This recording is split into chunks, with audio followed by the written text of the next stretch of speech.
கேரளாவிலே வயநாட்டிலே ஏற்பட்ட ஒரு பேரிழப்பு விடிந்து பார்க்கும் பொழுது 2-3 கிராமங்களே இல்லை என்ற அளவிற்கு ஒரு மிகப்பெரிய பேரழிவு ஏற்பட்டு இருந்தது.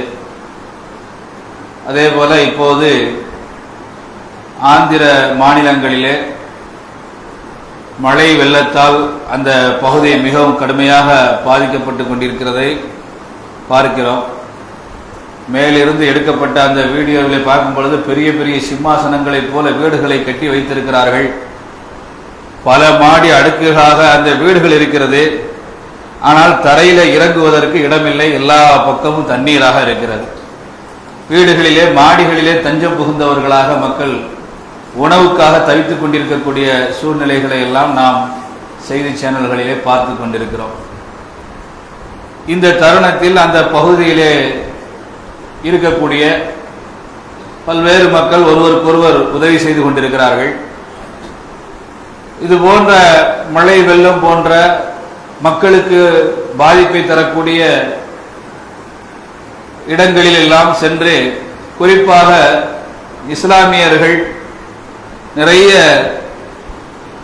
சேவைகளை மக்களுக்கு செய்து வருவதை நாம் பார்க்கிறோம். இன்று காலையில் கூட செய்தி சேனலிலே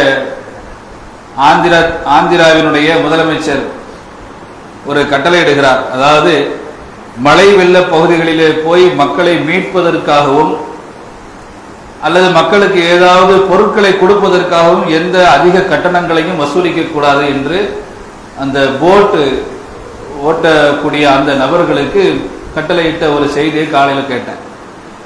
எந்த அளவிற்கு மனிதர்கள் கொடூரமானவர்களாக இருக்கிறார்கள்.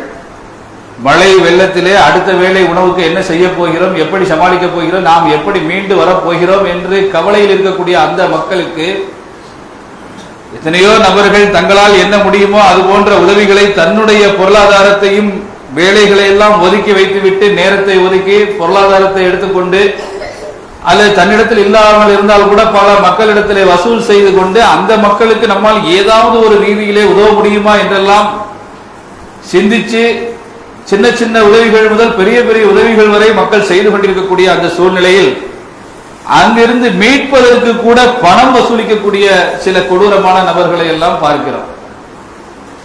இஸ்லாம் என்ன சொல்கிறது என்றால், நீங்கள் பாதிக்கப்பட்ட மக்களுக்கு கட்டாயம் உதவ வேண்டும் என்பதை ஒரு கடமையாக சொல்கிறது.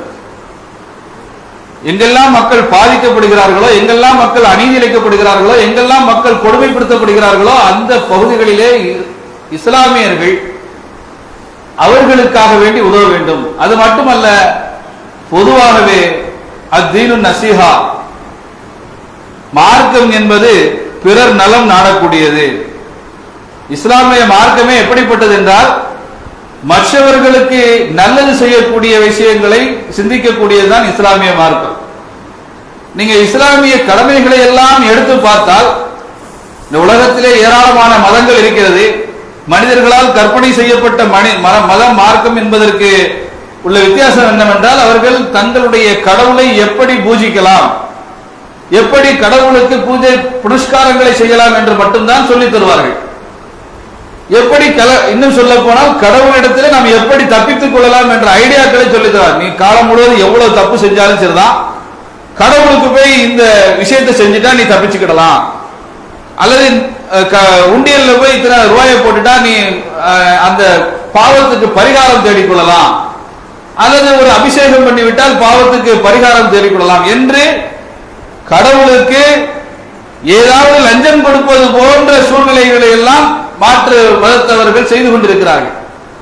இஸ்லாத்திலே அதற்கு துளி அளவும் கூட இடம் கிடையாது. இஸ்லாம் என்ன சொல்கிறது என்றால், அல்லாஹ்வை வணங்குவது மட்டும் மார்க்கம் அல்ல, அல்லாஹ்வை வணங்குவது மட்டுமே மார்க்கம் என்று நான் தொழுகிறோம், நோன்பு வைக்கிறேன், நான் கரெக்டா இருக்கிறேன், நான் அல்லாஹ்வுக்கு செய்ய வேண்டிய கடமைகளை செய்து விடுகிறேன், அதனால் என்னுடைய கடமை நிறைவேறி விடுமா என்றால் இல்லை. நாம் பிறரிடத்திலே எப்படி நடந்து கொள்கிறோம், பிறருக்கு எந்த மாதிரியான உதவிகளை செய்கிறோம், நம்முடைய குடும்பத்திலே நாம் எப்படி நடந்து கொள்கிறோம், நம்முடைய அக்கம் பக்கத்திலே நாம் எப்படி நடந்து கொள்கிறோம், நம்முடைய நண்பர்களிடத்திலே நாம் எப்படி நடந்து கொள்கிறோம், நம்முடைய அண்ணன் தம்பி இடத்திலே நாம் எப்படி நடந்து கொள்கிறோம், நம்முடைய தெருக்கார மக்களிடத்தில் எப்படி நடந்து கொள்கிறோம், நம்முடைய உறவினர்களிடத்தில் எப்படி நடந்து கொள்கிறோம், எப்படி நடக்க வேண்டும், இது அத்தனையும் யார் கடைபிடிக்கிறாரோ அவர்தான் முஸ்லிம்.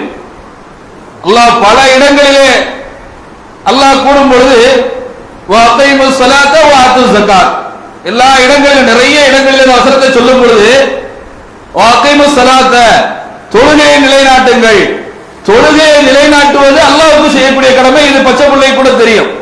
தொழுகையை நிலைநாட்டுங்கள் என்று எங்கெல்லாம் சொல்கிறானோ அடுத்து சொல்லக்கூடியது வஆத்து ஸக்கா, ஜக்காத்தை கொடுங்கள். அது யாருக்கு? அல்லாஹ்வுக்கா.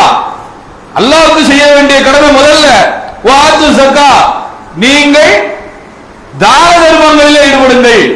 அப்ப அது யாருக்கு போய் சேருது? மக்களுக்கு போய் சேருது. ஜக்காத்தை கொடுங்கன்னா அது மக்களுக்கு போய் சேருது. அப்ப அல்லாஹ் சொல்லக்கூடிய அதிகமாக சொல்லக்கூடிய இந்த இரண்டு கடமைகளிலே கூட முதல் கடமை தனக்கும் இரண்டாவது கடமையை மக்களுக்கும் அல்லாஹ்